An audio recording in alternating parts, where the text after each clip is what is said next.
Hello hello hello students, कैसे हैं आप। मैं हूं आपकी physics educator miss Nikita Jain from Unacademy Ahmedabad centre. इससे पहले वाले लेक्चर में हमने डिस्कस किया था अबाउट रिफ्लेक्शन ऑफ लाइट। तो रिफ्लेक्शन एंड रिफ्रैक्शन दोनों डिफरेंट डिफरेंट फिनोमिना हैं। लाइट अगर सेम मीडियम में सेम पाथ पे अगर ट्रेवल कर रही है, मीडियम अगर सेम है तो वो फिनोमिना होगा रिफ्लेक्शन ऑफ लाइट। बट अगर लाइट ट्रेवल कर रही है इन डिफरेंट मीडियम तो वो अपने पाथ से क्या हो जाएगी, बैंड हो जाएगी, या तो नॉर्मल के टुवर्ड्स चली जाएगी या अवे चली जाएगी। उसे हम बोलते हैं रिफ्रैक्शन ऑफ लाइट। सो हम डिस्कस करते हैं रिफ्रैक्शन ऑफ लाइट फिनोमिना होता क्या है। The phenomena of the change in the path of the light. Light क्या कर रही है, अपना पाथ चेंज कर रही है as it passes from one transparent medium to another. जब वो पास होती है कहाँ, एक मीडियम से दूसरे मीडियम में। आप इस डायग्राम में देख सकते हैं, यहाँ तीन डायग्राम है हमारे पास। फर्स्ट डायग्राम है जिसमें फर्स्ट मीडियम अगर यहाँ हम देखें तो हमारे पास मीडियम क्या है, मीडियम है यहाँ पर एयर, ठीक है, that is medium 1 and this one is medium 2। तो मीडियम 1 क्या लिया है हमने, एयर, और मीडियम 2 क्या है यहाँ पर, ग्लास।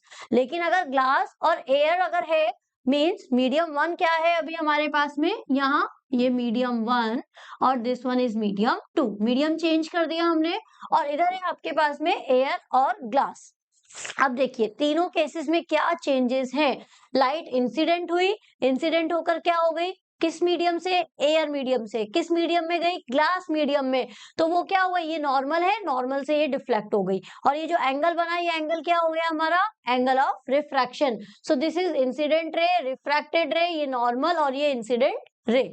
इस वाले केस में अगर आप देखोगे तो लाइट आई आपकी, ठीक है, ये टुवर्ड्स हो रही है और ये अवे चली गई है, ये टुवर्ड्स है और ये अवे चली गई है। तो लाइट जैसे ही इंसिडेंट हुई लेकिन वो मीडियम चेंज हो गया, ग्लास टू एयर। यहाँ रेयरर टू डेंसर और डेंसर टू रेयरर मीडियम का डिफरेंस है, ठीक है। तो रेयरर और डेंसर मीडियम कैसे फाइंड आउट करते हैं, स्पीड ऑफ लाइट से, ठीक है। स्पीड ऑफ लाइट का जो है वो रोल है रेयरर और डेंसर मीडियम में। तो इंसिडेंट रे है तो वो क्या हो गई, अवे हो गई, अवे हो गई किससे, नॉर्मल से अवे चली गई, ठीक है, अवे फ्रॉम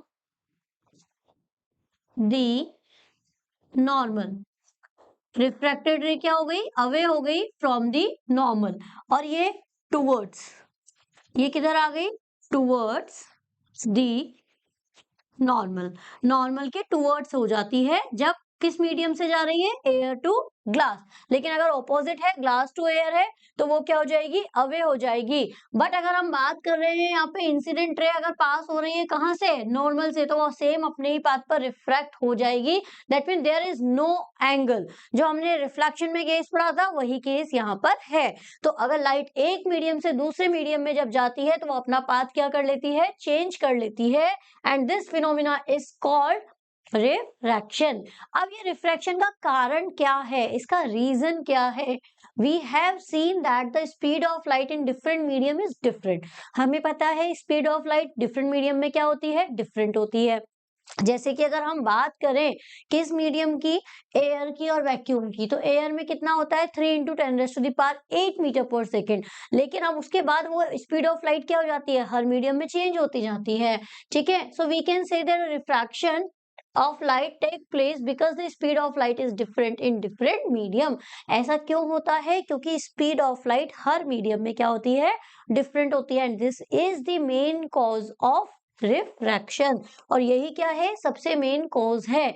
अब कुछ पॉइंट पे हम डिस्कस करते हैं, वो क्या है कि अगर हम उसे समराइज करें कि क्या स्पीड ऑफ लाइट तो हो गया, लेकिन अब अगर हम इसे समराइज करें तो refraction is the deviation of light when it crosses the boundary between two different medium and there is a change in both wavelength and speed of light. अगर हम बात करते हैं रिफ्रैक्शन की तो उसकी वेवलेंथ भी चेंज होगी और स्पीड ऑफ लाइट भी चेंज होगी। और अगर हम बात करें फ्रीक्वेंसी की तो frequency of the refracted ray remain unchanged. Wavelength और स्पीड ऑफ लाइट तो क्या होगी, चेंज होगी, बट फ्रीक्वेंसी क्या रहेगी, अनचेंज रहेगी। अगर इस पे क्वेश्चन आता है तो आपको ये आंसर यहाँ से मिल जाएगा, एमसीक्यू में क्वेश्चन बन सकता है कि वेवलेंथ और अगर फ्रीक्वेंसी, तो frequency remain unchanged, but light अगर रिफ्रैक्ट हो रही है from one medium to another medium, तो स्पीड ऑफ लाइट और वेवलेंथ दोनों क्या होंगी, चेंज होंगी। The intensity of the refracted ray is less than that of the incident रे।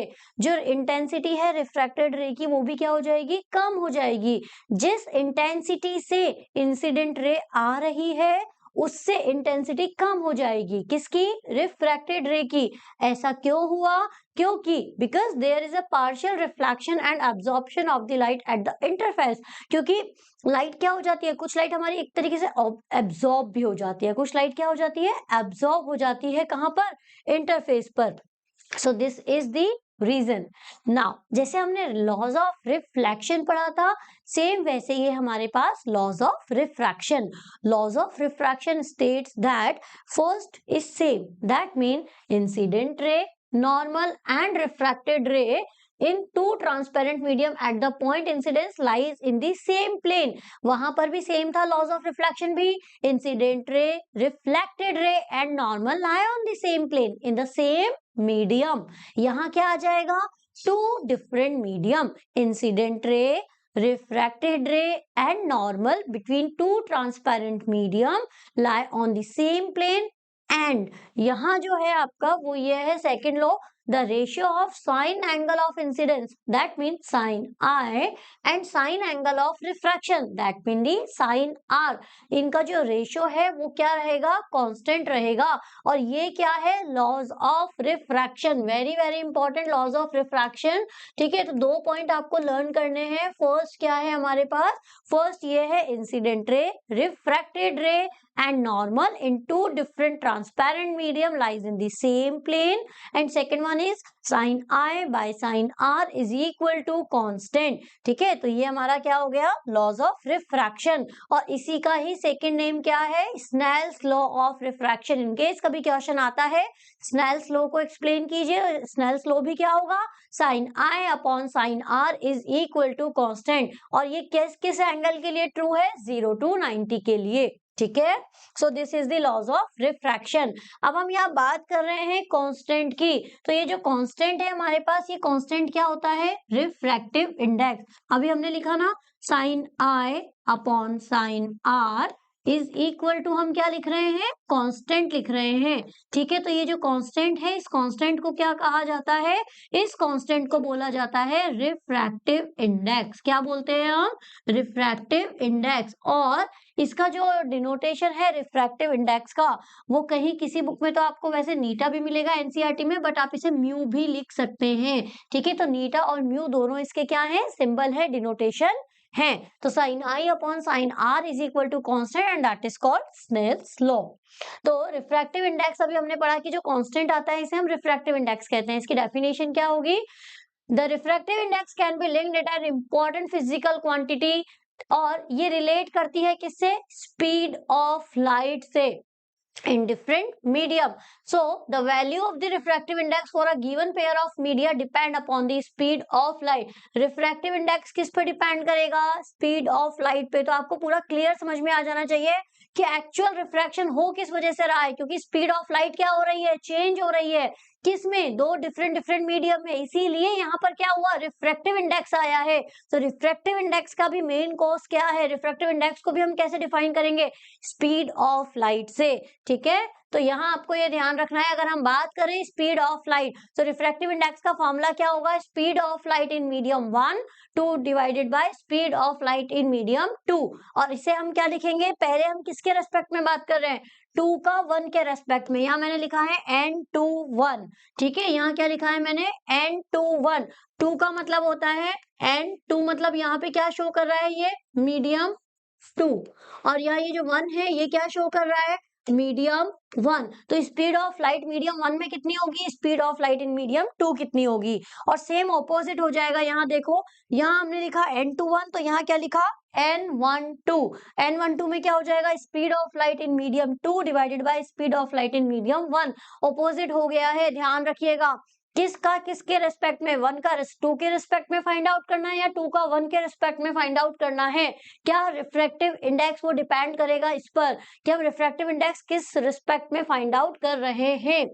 सो अगर आप यहाँ देखोगे तो ये हमारे पास क्या हो रही है, लाइट है, ए O टू B। ये लाइट इंसिडेंट हुई और इंसिडेंट होकर क्या हो गई, रिफ्रैक्ट हो गई।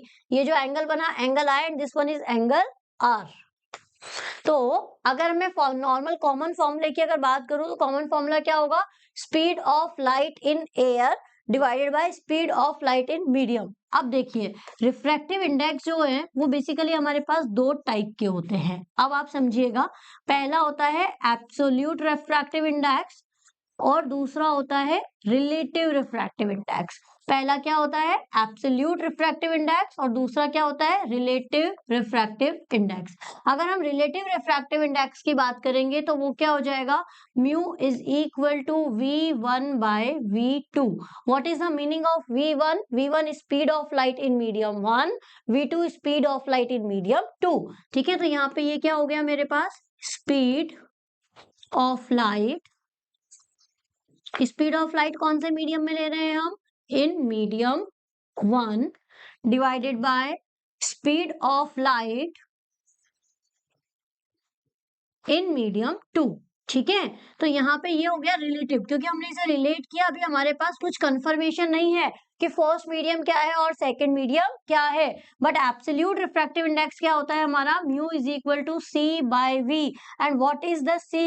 C is speed of light in vacuum और एयर। स्पीड ऑफ लाइट किस में ले रहे हैं हम, C इन एयर और वैक्यूम। ठीक है, अगर स्पीड ऑफ लाइट आपका फिक्स है कि फर्स्ट मीडियम आपका एयर है या फिर वैक्यूम है, तो वहां हम क्या लेंगे, C यूज करेंगे। और what is the meaning of V? V is speed of light in medium 2, जो भी सेकंड मीडियम है। So this is for the absolute refractive index. आप इसे म्यू भी लिख सकते हैं या नीटा भी लिख सकते हैं, एन जो हम लिख रहे हैं ना एन, आप इसे एन भी लिख सकते हैं और म्यू भी लिख सकते हैं, जो भी आप चाहें वो आप इसे डिनोट कर सकते हैं। तो रिफ्रैक्टिव इंडेक्स हमारे पास दो टाइप का होता है, एब्सोल्यूट रिफ्रैक्टिव इंडेक्स और रिलेटिव रिफ्रैक्टिव इंडेक्स। एब्सोल्यूट में कंपलसरी है कि फर्स्ट मीडियम आपका क्या होगा, एयर। एयर से किसी भी मीडियम में अगर वो जा रही है तो mu equal to C by V। But अगर बाय द वे रिलेटिव है तो रिलेटिव मतलब V1 बाय V2। V1 मतलब फर्स्ट मीडियम और डिवाइडेड बाय सेकेंड मीडियम। तो ये जो रेशो है, इस रेशो को हम क्या बोलते हैं, रिफ्रैक्टिव इंडेक्स। अगर अब हम बात करते हैं कि रिफ्रैक्टिव इंडेक्स किस किस फैक्टर पे डिपेंड करता है, फर्स्ट करता है नेचर, मीडियम का नेचर क्या है, मीडियम कैसा है, ग्लास, एयर, वाटर। ठीक है, सेकंड वेवलेंथ पे डिपेंड करता है कि उसकी स्पीड और वेवलेंथ क्या है, उसकी लाइट क्या है, टेम्परेचर पे डिपेंड करता है। And last nature of the surrounding medium, किस पे, जो सराउंडिंग मीडियम है उस पर भी डिपेंड करता है। It may be noted that refractive index is a characteristic of the pair of the media and also depend on the wavelength of light। और ये किस पे डिपेंड कर रहा है, आपका मेन बेसिक रीजन जो है वो है आपका speed of light. Speed of light हो गया, वेवलेंथ ऑफ लाइट हो गया, नेचर हो गया, मीडियम का जो नेचर है, टेम्परेचर हो गया, इन सारे फैक्टर्स पे डिपेंड करता है क्या, रिफ्रैक्टिव इंडेक्स। क्लियर हुआ आपको? चलिए नेक्स्ट देखते हैं अब हम आगे, physical significance of refractive index। The value of refractive index give information about the direction of bending of refracted ray। किस पे क्या है, एक्चुअली मिलता क्या है रिफ्रैक्टेड, हमने फाइंड आउट कर लिया। ठीक है, तो मान लीजिए रिफ्रैक्टिव इंडेक्स की वैल्यू आ गई 2, 3, 1, 1.41, 1.44। तो ये जो रिफ्रैक्टिव इंडेक्स है हमारे पास 1.44, ये क्या बता रहा है, ये बताता है कि डायरेक्शन ऑफ बेंडिंग, मतलब किस डायरेक्शन में वो बैंड होगी, टुवर्ड्स जाएगी या अवे जाएगी। ठीक है, नॉर्मल के। इट टेल्स वेदर द रे विल बेंड टुवर्ड्स, वो टुवर्ड्स होगी या अवे होगी। ठीक है, तो हमें म्यू से क्या मिलता है, यानी कि एन से क्या पता लगता है कि रे जो है उसकी डायरेक्शन क्या होगी। सेकंड अगर हम पॉइंट पे बात करें, the refractive index of a medium is related to the speed of light and it is the ratio of speed of light in vacuum to the speed of light in given medium.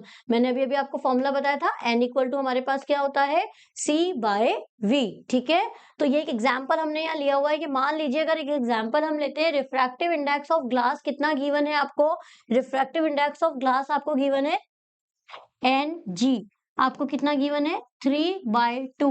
और ये क्या indicate कर रहा है, ये ratio indicate कर रहा है कि किस रेशियो में हमारी लाइट हो रही है, the ratio of speed of light in glass to the vacuum is 2:3 और the speed of light in glass is 2/3 of the speed in vacuum. ये शो कर रहा है ये चीज। ठीक है, so this is the refractive index. Now अब अगर हम बात करें कि रेयरर टू डेंसर में अगर जाती है और डेंसर टू रेयरर में जाती है, मैंने अभी आपको बताया रेयरर और denser medium speed of light पे डिपेंड करेगा कि मीडियम हमारा रेयरर मीडियम है या डेंसर मीडियम है। स्पीड ऑफ लाइट अगर ज्यादा है या स्पीड ऑफ लाइट अगर हमारी कम है, तो रिफ्रैक्टेड रे अगर बैंड हो जाएगी टुवर्ड द नॉर्मल, कब? जब रेयरर से कहा जा रहा है डेंसर, तो टुवर्ड द नॉर्मल है हमारा मतलब एयर से कहा जा रहा है ग्लास में, और अगर अवे चली जाएगी जब वो ग्लास से कहा जाएगा एयर में, ग्लास से कहा जाएगा एयर में। डेंसर टू रेयरर मीडियम मतलब क्या हो गया कि वो जो मीडियम है, लाइट जो एंटर हो रही है वो ग्लास से जा रही है कहाँ? एयर में। और रेयरर टू डेंसर मीडियम का मतलब हो गया लाइट जो ट्रेवल कर रही है वो कहाँ से कर रही है? फर्स्ट मीडियम आपका एयर, और एयर से कहाँ गई वो? ग्लास में। इस कंडीशन में तो टूवर्ड्स होगा और इस कंडीशन में अवे होगी। यहाँ फ्रीक्वेंसी अनचेंज रहेगी और डेंसर टू रेयरर में भी फ्रीक्वेंसी क्या रहेगी? अनचेंज रहेगी। बट अगर रेयरर टू डेंसर है तो वेलोसिटी क्या हो जाएगी? डिक्रीज, बट ऑपोजिट हो जाएगी किसमें? डेंसर टू रेयरर में। वेवलेंथ डिक्रीज होगी और इधर वेवलेंथ इंक्रीज होगी। इस कंडीशन में इंसिडेंस एंगल ज्यादा होगा और इस केस में रिफ्रैक्शन एंगल ज्यादा होगा। तो ये डिफरेंस एग्जाम में पूछा जा सकता है कि रेयरर और डेंसर मीडियम में जब लाइट ट्रेवल करती है तो क्या क्या डिफरेंस आता है। पहला डिफरेंस टूवर्ड्स और दूसरा अवे, कि लाइट आपकी टूवर्ड्स जाएगी या अवे जाएगी। अब हमें पता है कि फ्रीक्वेंसी तो दोनों में ही क्या रहती है? अनचेंज रहती है, लेकिन वेलोसिटी क्या हो जाती है? वेवलेंथ क्या हो जाती है? चेंज हो जाती है। और दूसरा वेलोसिटी भी डिक्रीज हो जाती है और एंगल ऑफ रिफ्रैक्शन इसमें ज्यादा है डेंसर में और रेयरर टू डेंसर में कम है। ठीक है, तो ये डिफरेंस आपको प्रॉपर लर्न करना है। ये एक टेबल है, इसमें अगर आप नोटिस कर सकते हैं कि यहाँ क्या गिवन है? रिफ्रैक्टिव इंडेक्स गिवन है। फर्स्ट कौन है? एयर, और लास्ट कौन है यहाँ पे? Crown glass. तो ये देखिए रिफ्रैक्टिव इंडेक्स कितना होता है इसके लिए? 1.003। ठीक है, इस तरीके से ये लाइन आपके आगे से आगे चलती जाएगी। आप सबसे मेन इंपॉर्टेंट या नोटिस करना, ये एयर है और ये कौन है? डायमंड। सबसे ज्यादा रिफ्रैक्टिव इंडेक्स किसका होता है? डायमंड का। और सबसे कम रिफ्रैक्टिव इंडेक्स, सबसे ज्यादा ट्रांसपेरेंट मीडियम कौन है? एयर। इसलिए एयर का refractive index as compare to diamond बहुत कम है और डायमंड का रिफ्रैक्टिव इंडेक्स बहुत ज्यादा है। तो अभी क्लियर हुआ रिफ्रैक्टिव इंडेक्स एक्चुअली क्या बता रहा है? स्पीड ऑफ लाइट के अकॉर्डिंग हम एक रेशियो फाइंड आउट कर रहे हैं। ठीक है, रिफ्रैक्शन थ्रू ग्लास स्लैब। अगर अब हम बात कर रहे हैं कि एक ग्लास स्लैब है मेरे हाथ में, ठीक है, ग्लास का एक स्लैब ले लिया बिल्कुल ऐसे रेक्टेंगुलर फॉर्म में। अब लाइट जब उसमें ट्रेवल कर रही है तो जब वो बाहर से लाइट आ रही है, एयर मीडियम है, और एयर से वो कहाँ गई है? वो दूसरे मीडियम में गई है, ग्लास में, और वो वापस कहाँ आ गई है? एयर मीडियम में। एयर, ग्लास, एयर, यही हुआ मीडियम। तो जब वो एयर से एयर में जाएगी तो क्या होगा? रिफ्लेक्शन। बट वो जब एयर से ग्लास में आई है तब क्या हुआ? रिफ्रैक्शन। और ग्लास से वापस एयर में आई है तब भी क्या हुआ? रिफ्रैक्शन। बट जब वो एयर से ग्लास में गई तब रेयरर टू डेंसर। बट जब वो ग्लास से एयर में आ रही है तो वो बिहेव करेगी लाइक डेंसर टू रेयरर। अभी क्लियर हुआ रेयरर और डेंसर मीडियम का। तो ये लाइट इंसिडेंट हुई, इंसिडेंट होने के बाद क्या हो गई? रिफ्रैक्ट हो गई और बाहर निकल गई। तो जब ये लाइट आपकी बाहर निकलती है वापस एयर मीडियम में, तो इसे हम क्या बोलते हैं? इमर्जेंट रे। दिस रे इज रिफ्रैक्टेड रे and this one is incident ray. तो लाइट आपकी ट्रेवल करी है कहां से? एयर से। एयर से कहां गई? ग्लास में। अब ग्लास से कहां जा रही है? एयर में। तो इस कंडीशन में अगर हम बात करें तो रिफ्रैक्शन हो रहा है रेयरर टू डेंसर। बट अगर इस सिचुएशन में बात करें तो ये क्या हो गया आपका? ये हो गया डेंसर टू रेयरर। और यहाँ देखिए जो रे है आपकी वो क्या होनी चाहिए थी? इस तरीके से आनी चाहिए थी। एक लेटरल डिस्प्लेसमेंट हमें मिलता है और वो लेटरल डिस्प्लेसमेंट को ही हम यहाँ पर डिनोट कर रहे हैं स्मॉल डी से। ठीक है, सो दिस इज दी अब ये लेटरल डिस्प्लेसमेंट होता क्या है? अगर इसकी डेफिनेशन अगर हम बात करें तो ये क्या है? Lateral shift is the perpendicular distance between the incident रे एंड द इमर्जेंट रे। परपेंडिकुलर डिस्टेंस, परपेंडिकुलर डिस्टेंस किस किस के बीच में है? इंसिडेंट एंड इमर्जेंट रे के बीच में है। when light is incident obliquely on a refracting slab with parallel surfaces। दोनों सरफेसेस एक दूसरे के क्या है? पैरेलल है। तब अगर बात करें परपेंडिकुलर डिस्टेंस, परपेंडिकुलर डिस्टेंस किस किस के बीच में? इंसिडेंट एंड इमर्जेंट रे के बीच में, उसे क्या बोलेंगे? Lateral shift. ठीक है, सो अब ये लेटरल शिफ्ट जो है वो किस किस पे डिपेंड करता है? First, lateral shift is directly proportional to the thickness. किस थिकनेस का है? ग्लास स्लैब की थिकनेस कितनी है उसके डायरेक्टली प्रोपोर्शनल होगा। Second, lateral shift is directly proportional to the incident angle, जो इंसिडेंट एंगल है उसके भी डायरेक्टली प्रोपोर्शनल है। Third, lateral shift is directly proportional to the refractive index, refractive index के भी क्या होगा, directly proportional. And inversely proportional होगा, लेकिन किसके, वेवलेंथ के, वेवलेंथ ऑफ इंसिडेंट लाइट। ठीक है, तो बाकी सब पैरामीटर्स के तो क्या है, डायरेक्टली प्रोपोर्शनल है, बट इसमें क्या है, इनवर्सली प्रोपोर्शनल। क्लियर हुआ? सो ये फैक्टर्स हैं जो कि लेटरल शिफ्ट पे डिपेंड करते हैं। अब आते हैं हम नेक्स्ट टॉपिक पे।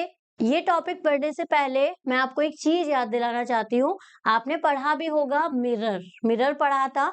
तो जब हमने रिफ्लेक्शन ऑफ लाइट की बात की थी तब हमने मिरर डिस्कस किया था। तो मिरर हमारे पास कितने टाइप के मिरर थे, कॉनकेव और कॉन्वेक्स मिरर, यही पढ़ा था हमने। देखो एक चीज ना, बहुत छोटी सी चीज है, बहुत ध्यान से सुनना समझना और इजी रहेगा। जब हमने कॉनकेव मिरर पढ़े थे तो कॉनकेव मिरर के कितने केस थे, 6। कॉन्वेक्स के कितने केस थे, 2।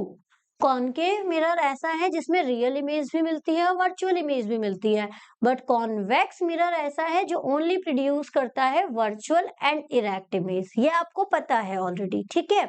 बट अगर अब हम बात करें लेंस की, तो जो कॉनकेव मिरर है वो कॉन्वेक्स लेंस की प्रॉपर्टी सेम होगी। कॉनकेव मिरर और कॉन्वेक्स लेंस की प्रॉपर्टी सेम होगी। कॉन्वेक्स मिरर और कॉनकेव लेंस की प्रॉपर्टी सेम होगी। तो कॉनकेव मिरर के कितने केस थे, 6। तो कॉन्वेक्स लेंस के भी कितने केस होंगे, 6। कॉन्वेक्स मिरर के कितने केस थे, 2। तो कॉनकेव लेंस के कितने केस हैं, 2। बाकी सब कुछ सेम है। अभी आप पढ़ेंगे तो आपको डिफरेंट भी आइडिया लग जाएगा। अगर आपने मिरर बहुत अच्छे से कर लिया ना तो लेंस बहुत इजी है, ठीक है। अगर आपने मिरर वाला पार्ट अच्छे से कर लिया, न्यूमेरिकल आपने अच्छे से कर लिया, तो लेंस में कोई प्रॉब्लम नहीं आएगी। लेंस वाला पार्ट बहुत ईजी है। वहां हमने पढ़ा था ना PFC, pole, focus, centre of curvature. यहां हम पढ़ेंगे OF, 2F। O optical centre, F focus, 2F is centre of curvature, वही सेम सेंटर ऑफ कर्वेचर है। तो स्फेरिकल लेंस क्या होते हैं, spherical lens again are of 2 type, concave lens and convex lens. A lens is a piece of transparent refracting material bounded by 2 spherical lenses or 1 spherical and other plane surfaces. A lens is the most important optical component used in microscope, telescope, camera, projector etcetera. 2 type के हैं, convex and concave. ये है आपका converging lens और ये है आपका diverging lens. Same मैंने आपको बताया, वही सेम चीज है। अगर अब आप यहाँ देखेंगे, अगर हम लेंस की यहाँ बात करेंगे तो हमें क्या मिला, ऑप्टिकल सेंटर। ऑप्टिकल सेंटर के बाद में यहाँ क्या है, सेंटर ऑफ कर्वेचर। इसे 2F भी लिखते हैं और हम C भी लिखते हैं। और इसी के बीच में हमें क्या मिलेगा, इसी के बीच में मिलेगा फोकस। ये क्या है, प्रिंसिपल एक्सिस। ये इसकी क्या हो गई, रेडियस ऑफ कर्वेचर। तो अभी हम ये हमारा जो मिरर बन, इसमें देखिए यहाँ पर ये लेंस बन रहा है, दिस लेंस, ठीक है। यहाँ ये लेंस बन रहा है, ये लेंस, ठीक है। तो ये लेंस का क्या हो गया, ऑप्टिकल सेंटर। ये इसका लेंस का क्या हो गया, ऑप्टिकल सेंटर। तो ये हमारे पास कौन सा लेंस हो गया, कॉन्वेक्स लेंस। ये कौन सा लेंस है, कॉनकेव लेंस, ठीक है। बाकी सब कुछ सेम है, जो हमने मिरर के लिए पढ़ा था वही सब कुछ है, इसमें कहीं कुछ भी डिफरेंस नहीं है। अब देखिए रूल्स क्या है, वही सेम रूल्स हैं। पहला रूल क्या होता है, फर्स्ट रूल इज दैट कि अगर लाइट जो है वो इंसिडेंट हो रही है, कैसे इंसिडेंट हो रही है, parallel to the principal axis, parallel to the principal axis, तो वो क्या हो जाएगी, रिफ्लेक्ट हो जाएगी। कहां से रिफ्लेक्ट हो जाएगी, रिफ्लेक्टेड फ्रॉम दी, कहां से रिफ्लेक्ट हो जाएगी, कहां से रिफ्लेक्ट हो जाएगी, रिफ्लेक्टेड फ्रॉम दी फोकस कहाँ से चली जाएगी, कहाँ से पास हो जाएगी, फोकस पे से पास हो जाएगी। ये मीडियम चेंज हो रहा है तो ये रिफ्रैक्ट होगी। एक्चुअली आप इसे रिफ्रैक्ट बोलिएगा, रिफ्लेक्ट नहीं होगा, रिफ्रैक्ट होगी। लाइट क्या होगी हमारी, रिफ्रैक्ट होगी। क्यों? क्योंकि वो एक मीडियम से दूसरे मीडियम में ट्रांसफर हो रही है, तो refracted from the focus. First clear हो गया। सेकंड ये है कि अगर लाइट ट्रेवल कर रही है, लाइट पास हो रही है कहाँ से, फोकस पे से, तो वो क्या हो जाएगी, वो प्रिंसिपल एक्सिस के बिल्कुल बिल्कुल पैरेलल, प्रिंसिपल एक्सिस के पैरेलल। पहला देखिए क्या है, पहला क्या है, प्रिंसिपल एक्सिस के पैरेलल है तो रिफ्रैक्ट कहाँ से होगी, फोकस पे से। सेकंड क्या हो जाएगा, फोकस से अगर पास हो रही है, इंसिडेंट हो रही है, तो रिफ्रैक्ट कहाँ से होगी, parallel to the principal axis. ठीक है, सेम केस है, सेम रूल है जो हमने मिरर के लिए पढ़े हैं, इसमें कहीं कोई चेंजेस नहीं है। थर्ड है आपका दिस वन, ये फोकस से पास हो रही है तो यहाँ पास हो गई। ये सेम किसके लिए हो गया रूल हमारा, कॉन्वेक्स के लिए, और ये कॉनकेव के लिए। This is rule 2।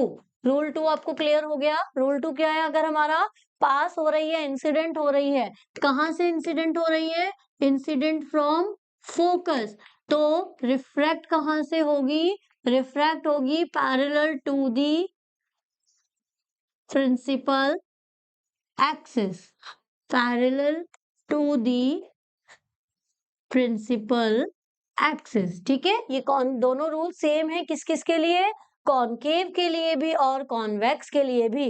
This third rule कि अगर लाइट पास हो रही है ऑप्टिकल सेंटर से, लाइट पास हो रही है कहाँ से, ऑप्टिकल सेंटर से, तो वो अपने ही पाथ पर, इंसिडेंट रे कहाँ से पास हो रही है, ऑप्टिकल सेंटर से, तो रिफ्लेक्टेड रे भी कहाँ से पास होगी, ऑप्टिकल सेंटर, अपने ही पाथ पर वापस क्या हो जाएगी, रिट्रेस हो जाएगी। And this is the rule 3। Mirror में कहाँ से सा रिट्रेस होना, सेंटर ऑफ कर्वेचर से, इसमें ऑप्टिकल सेंटर से वो अपने ही पाथ पर क्या हो जाएगी, रिट्रेस हो जाएगी। और इन तीनों रूल्स का यूज करते हुए अभी हम क्या कर रहे हैं, पहला केस किसके लिए पढ़ रहे हैं, कॉन्वेक्स के लिए।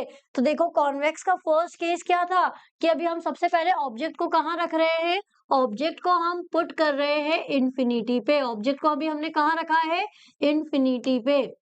तो इसका इमेज कहाँ बनेगा, इमेज बनेगा इसका फोकस पे। ठीक है, और उसका साइज और नेचर क्या होगा, साइज और नेचर। ठीक है, साइज हो जाएगा उसका हाईली डिमिनिश्ड। कैसी मिलेगी इमेज हमें, हाईली डिमिनिश्ड। ठीक है, और नेचर में क्या होगी, नेचर में होगी वो real and inverted. Same case है, कुछ भी चेंजेस नहीं है। जो मिरर में थे, लाइट इंसिडेंट हुई, रिफ्लेक्ट हुई, रिफ्रैक्ट हुई तो कहाँ मिली, फोकस पे मिली है, क्योंकि ये कहाँ जा रही है, मिरर पे जा रही है। तो अभी हमने यहाँ कौन सा रूल लगाया है, रूल नंबर 1 अप्लाई किया है, और हमें यहाँ पे इमेज मिलती है। इस पॉइंट पर यहाँ क्या मिलेगी, हमें इमेज मिलेगी, और वो इमेज कैसी होगी, highly diminished. This is the case 1 जहाँ object, image, size and nature. Now this is the case 2 जहां हमने ऑब्जेक्ट को रखा है, कहाँ, ऑब्जेक्ट को रखा है हमने बियॉन्ड 2f। ऑब्जेक्ट को हम कहाँ रख रहे हैं, बियॉन्ड सेंटर ऑफ कर्वेचर। आप सेंटर ऑफ कर्वेचर भी लिख सकते हैं, 2f भी लिख सकते हैं। तो इमेज कहाँ मिलेगी, बिटवीन f एंड c। ठीक है, focus and centre of curvature के बीच में मिल रही है। देखिए बिटवीन f एंड c हमें इमेज मिलेगी यहाँ पर। ठीक है, ये जो इमेज आपको मिली है, ये इमेज का साइज और नेचर क्या होगा, ये साइज और ये नेचर। साइज जो है वो पहले आपका क्या था, हाईली डिमिनिश्ड, अभी साइज कैसा होगा, डिमिनिश्ड होगा, और इमेज आपकी कैसी होगी, रियल एंड इनवर्टेड। कैसी होगी, रियल एंड इनवर्टेड। ठीक है, सेम है, इसमें कहीं कोई चेंजेस नहीं है। यहाँ कौन सा रूल अप्लाई किया, लाइट इंसिडेंट हुई, ये इंसिडेंट रे है, लाइट रिफ्रैक्ट हो गई। ठीक है, लाइट आपकी क्या हुई, ऑप्टिकल सेंटर से हुई, तो ये फर्स्ट रूल लगाया यहाँ पर, और यहाँ पे कौन सा रूल लगाया, थर्ड रूल। फर्स्ट और थर्ड रूल का हमने यूज किया, और हमें क्या मिली यहाँ पर, ये इमेज फाइंड आउट हो गई, ये हमें यहाँ पर इमेज मिल गई। Now third case, third case क्या बोलता है, थर्ड केस ये है आपका, जब हमने ऑब्जेक्ट को रखा 2f पर। ठीक है, ऑब्जेक्ट को भी हमने कहाँ रखा, सेंटर ऑफ कर्वेचर पर। तो जब आप ऑब्जेक्ट को सेंटर ऑफ कर्वेचर पर रखोगे तो उसका इमेज भी कहाँ मिलेगा, सेंटर ऑफ कर्वेचर पे। साइज क्या होगी, सेम साइज, जिस ऑब्जेक्ट की साइज है वही साइज किसकी होगी, इमेज की साइज होगी और उसका नेचर भी क्या होगा, सेम वही नेचर होगा, रियल एंड इन्वर्टेड। तो आपने पढ़ा है ना, ये मिरर पढ़ा है, तो मिरर पढ़ा है तो मिरर वाला ही सेम केस है। क्लियर, तीनों केस क्लियर हो गए। यहाँ हमने पहले फर्स्ट रूल अप्लाई किया और यहाँ थर्ड रूल अप्लाई किया। ये क्या मिल गई हमें, इमेज। चलिए नेक्स्ट केस देखते हैं, फोर्थ केस। फोर्थ केस की अगर हम बात करते हैं तो ऑब्जेक्ट को अब हम रख रहे हैं कहाँ पर, ऑब्जेक्ट को रख रहे हैं हम बिटवीन एफ एंड 2f, ठीक है। तब इमेज हमें कहाँ मिलेगी, इमेज मिलेगी अब हमें बियॉन्ड सी, ऑपोजिट। जब हमने ऑब्जेक्ट को रखा था बियॉन्ड सी तो इमेज कहाँ मिली थी, बिटवीन एफ एंड 2f। अब हम ऑब्जेक्ट को रखेंगे तो इमेज कहाँ मिलेगी, बिटवीन बियॉन्ड 2f। अब उसका साइज क्या होगा, साइज हो जाएगा एनलार्ज्ड, ठीक है। और अगर हम बात करें किसकी, यहाँ पे बात करते हैं उसके नेचर की, तो नेचर भी कैसा हो जाएगा, नेचर हो जाएगा हमारा रियल एंड इन्वर्टेड। केवल और केवल एक केस है, कौन सा वाला, जब ऑप्टिकल सेंटर और फोकस के बीच में रखेंगे। वहां मिरर में हम बोलते थे पोल एंड फोकस, यहाँ आ जाएगा ओ एंड एफ। ओ मतलब ऑप्टिकल सेंटर, एफ मतलब फोकस, ठीक है। Now again rule number 1, rule number 3 कोई चेंजेस नहीं है। ऑब्जेक्ट को हम कहाँ रख रहे हैं, ऑब्जेक्ट को हम रख रहे हैं फोकस पे, ऑब्जेक्ट को हम कहाँ रख रहे हैं, फोकस पे, ठीक है। तो ये ऑब्जेक्ट ये हमने रखा फोकस पे, तो इसका जो इमेज मिलेगा वो कहाँ मिलेगा, इन्फिनिटी। और जब इन्फिनिटी पे रखा था तो इमेज कहाँ मिली थी, फोकस पे, ठीक है। साइज क्या हो जाएगा, साइज हो जाएगा हाईली एनलार्ज्ड, हाईली एनलार्ज, ठीक है। और इसका नेचर क्या होगा, नेचर तो इसका सेम होगा, कौन सा, रियल एंड इन्वर्टेड। इमेज जो होगी वो कैसी होगी, रियल एंड इन्वर्टेड ही होगी। पांचों केस सेम है अभी तक जो हमने पढ़े पहले। अब देखिए सिक्स्थ केस। अब यहाँ पे ये ऑब्जेक्ट है और ये इसकी क्या हो गई, ये इसकी इमेज हो गई। मतलब ये लेंस के फ्रंट में इमेज मिल रही है, इसलिए ये इमेज कैसी होगी, वर्चुअल एंड इरेक्ट, ठीक है। ये सबसे स्पेशल केस है, यही हमारा कौन सा केस है, स्पेशल केस है जिसपे क्वेश्चन बन सकता है। तो देखिए सेम ऑब्जेक्ट आपने कहाँ रखा है, अब ऑब्जेक्ट रखा है आपने between O and F, P and F होता है, हमने ओ एंड एफ रखा है। तो इमेज कहाँ मिलेगी, फ्रंट ऑफ दी लेंस, ठीक है। और इसका जो साइज होगा वो कैसा होगा, एनलार्ज्ड। बट इसका जो नेचर है वो नेचर क्या हो जाएगा, वो नेचर हो जाएगा वर्चुअल एंड इरेक्ट, ठीक है। So this is the different case. यहाँ इसका नेचर क्या हो जाएगा, वर्चुअल एंड इरेक्ट। कब, जब हमने ऑब्जेक्ट को रखा बिटवीन ओ एंड एफ। तो ये आपका एक स्पेशल केस है। This is the convex lens, और कॉन्वेक्स लेंस के ये हमारे 6 के 6 केसेस। यहां तक कोई दिक्कत, ये क्लियर है आपका। फर्स्ट इन्फिनिटी, देन उसके बाद में अगर हम बात करें यहाँ पर beyond 2f, 2f, f and f, ये सारे केसेस अभी हमने 1 to 1 डिस्कस कर लिए हैं और इसे यहाँ पर एक समराइज्ड कर दिया है आपके सामने। कोई दिक्कत, चलिए अब आते हैं हम किस पे, कॉनकेव लेंस पे। Concave lens always produce virtual and erect image. हमेशा कौन सी इमेज मिलेगी यहाँ पे, वर्चुअल एंड इरेक्ट इमेज मिलेगी, ठीक है। तो मीन्स जहां लेंस है उसी की साइड पे, ऑब्जेक्ट की साइड पर ही क्या मिलेगी आपको, इमेज मिलेगी। तो लाइट इंसिडेंट हुई और इंसिडेंट होकर क्या हुई, रिफ्रैक्ट हुई। लाइट इंसिडेंट हुई और इंसिडेंट होकर क्या हुई, रिफ्रैक्ट हुई। और इमेज कहाँ मिली हमें, फोकस पे। ऑब्जेक्ट को अभी हमने कहाँ रखा था, ऑब्जेक्ट को हमने रखा था इन्फिनिटी पे। ऑब्जेक्ट को अभी हम कहाँ रख रहे हैं, इन्फिनिटी पे। अगर ऑब्जेक्ट को हम रख रहे हैं तो इमेज क्या होगी, हाईली डिमिनिश्ड। यहाँ जो भी हमें इमेज मिलेगी, क्योंकि वर्चुअल एंड इरेक्ट है, तो वो कैसी होगी, हाईली डिमिनिश्ड और डिमिनिश्ड। कैसी होगी, हाईली डिमिनिश्ड और डिमिनिश्ड। और सेकंड थिंग, ये हमेशा इसका नेचर क्या होगा, इसका नेचर हमेशा होगा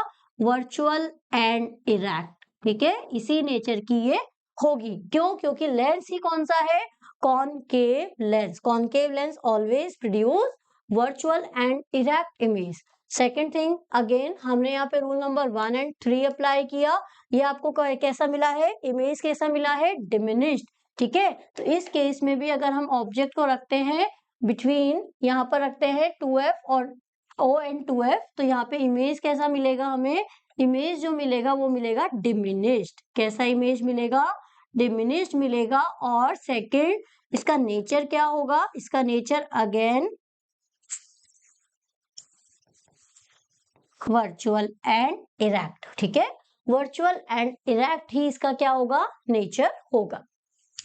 चलिए, तो ये देखिए पहला ऑब्जेक्ट को हमने रखा इन्फिनिटी पे, कहाँ मिली, फोकस पे, highly diminished, virtual and erect. Second case में हमने रखा ओ एंड इन्फिनिटी, इमेज कहाँ मिली, between O and F, diminished, virtual and erect. So same जो हमने केस पढ़ा था मिरर के लिए, वही सेम केस है किसके लिए, लेंस के लिए। This is the sign convention for convex lens and this is the sign convention for concave lens.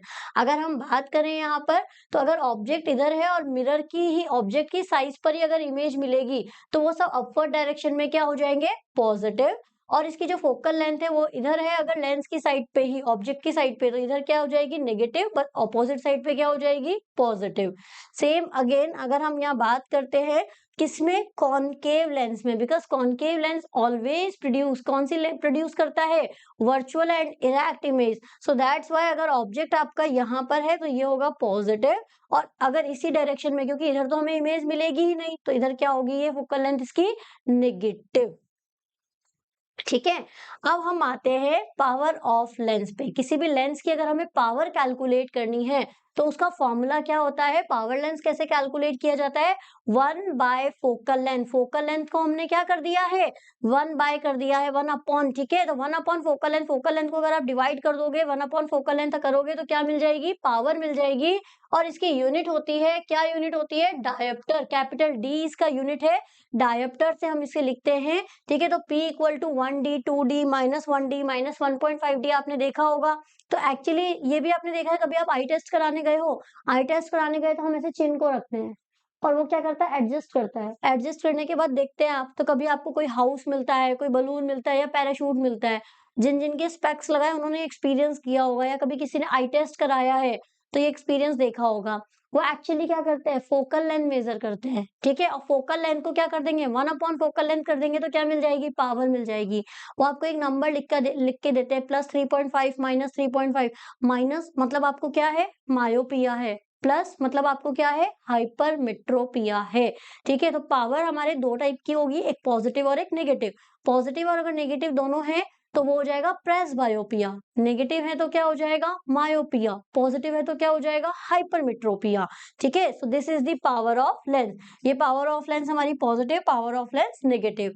अगर रियल फोकस है और फोकल लेंथ मेजर्ड पॉजिटिव, और अगर वर्चुअल फोकस है तो फोकल लेंथ हमारी क्या हो जाएगी, नेगेटिव। यहाँ से ये सिंबल हमारा काम आएगा, किस चीज के लिए काम में आएगा, जब हम बात करेंगे कॉनकेव और कॉन्वेक्स लेंस की फोकल लेंथ की। तो अगर कॉन्वेक्स लेंस है तो फोकल लेंथ क्या हो जाएगी, पॉजिटिव, कॉनकेव लेंस है तो क्या हो जाएगी, नेगेटिव, ठीक है।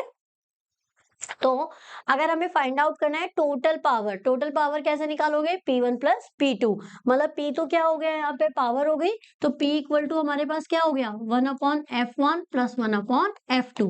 और F1 क्या हो गई, फोकल लेंथ, ठीक है। F1 क्या हो गई यहाँ पर, फोकल लेंथ, ठीक है। और सेकंड वाले लेंस के लिए भी क्या हो गई, F2 फोकल लेंथ हो गई।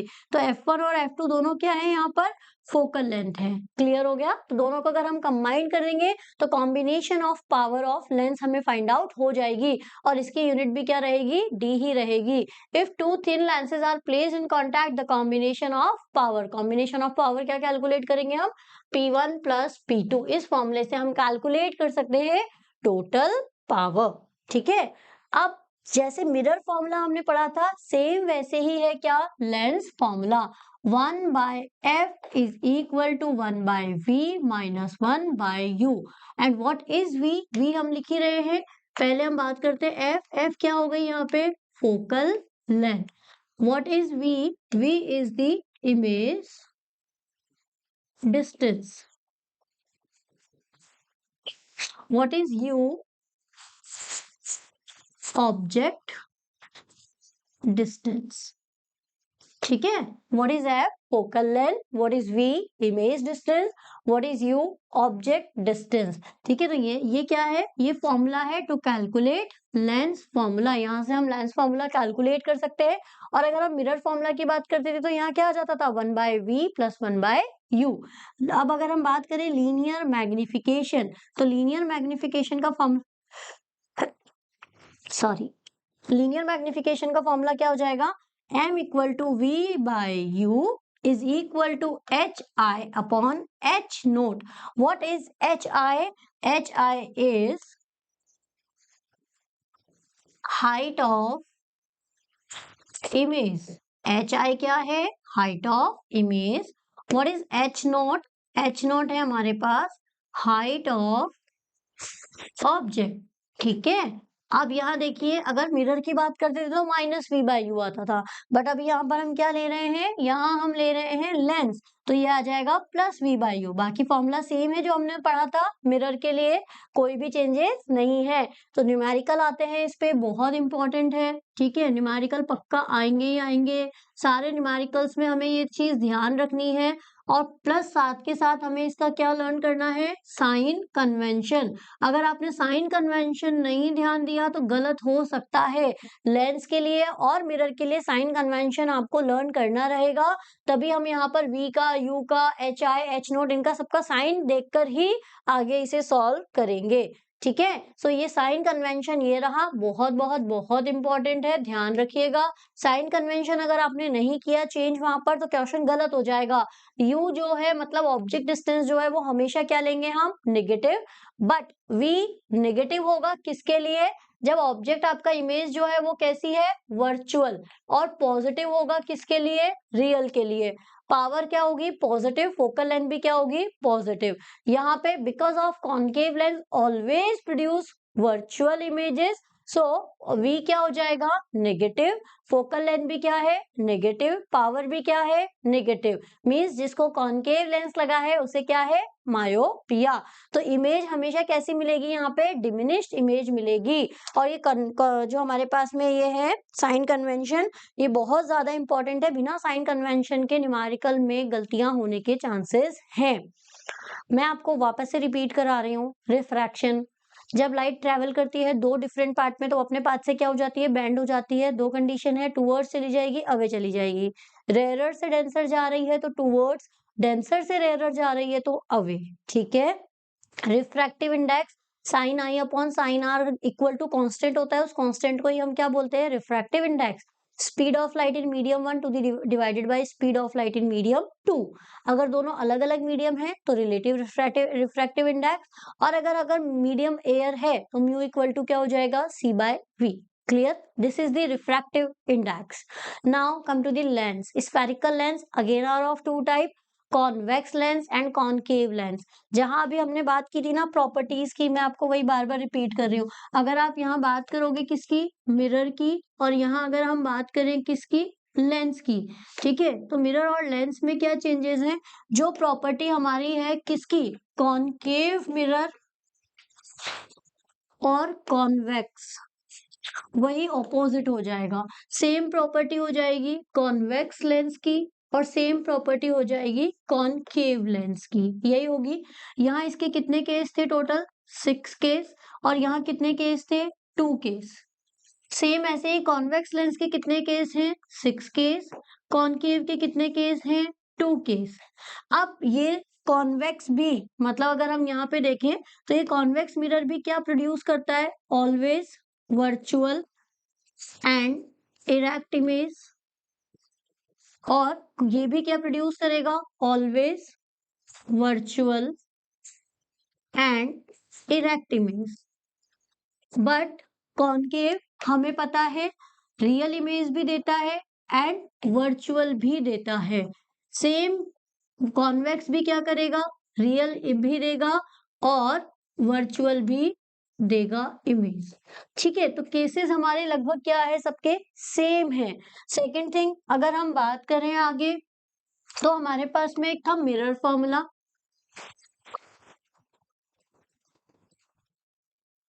और मैग्निफिकेशन, ये सब न्यूमेरिकल्स के लिए इंपॉर्टेंट है।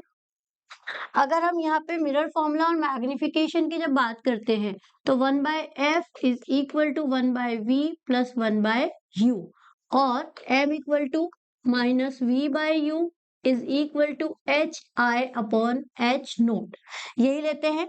लेकिन अगर सेम चीज हम बात करें लेंस फॉर्मूला, हम क्या ले रहे हैं, लेंस फॉर्मूला, ठीक है। तो लेंस फॉर्मूला अगर हम बात करें और साथ के साथ उसका मैग्निफिकेशन भी अगर देखें तो देखो दोनों सेम है, एक आप पढ़ोगे दूसरा अपने आप हो जाएगा। आपके सामने यहाँ लिखने का रीजन क्या है, यही है कि आप इसे कंपेयर कर सकें। तो 1/f is equal to 1/v minus 1/u और m इक्वल टू क्या हो जाएगा, v/u is equal to hi upon h nought, ठीक है। तो ये क्या है, ये है हमारे पास मिरर फॉर्मूला और ये क्या हो गया, लेंस फॉर्मूला। डिफरेंस समझ में आ रहा है आपको, ठीक है। तो ये डिफरेंस से ही हम एक यहाँ पर एक एक्स्ट्रा चीज अभी हमने और पढ़ी थी, दैट इज वो क्या पढ़ी थी, पावर ऑफ लेंस। अब वो पावर ऑफ लेंस क्या होता है, पावर ऑफ लेंस होता है हमारे पास में P is equal to 1/f, मतलब 1 अपॉन क्या हो जाएगी, फोकल लेंथ, यही होगा। 1 अपॉन क्या हो जाएगा, फोकल लेंथ। तो यहाँ पे अभी हमने क्या पढ़ा, मिरर फॉर्मूला पढ़ा, मैग्निफिकेशन पढ़ा, लेंस फॉर्मूला पढ़ा एंड मैग्निफिकेशन पढ़ा है, ठीक है। दिक्कत कोई, क्लियर हुआ यहाँ तक। तो ये हमारा चैप्टर था refraction of light. I hope आपको क्लियर हुआ होगा। चलिए तब तक के लिए थैंक यू।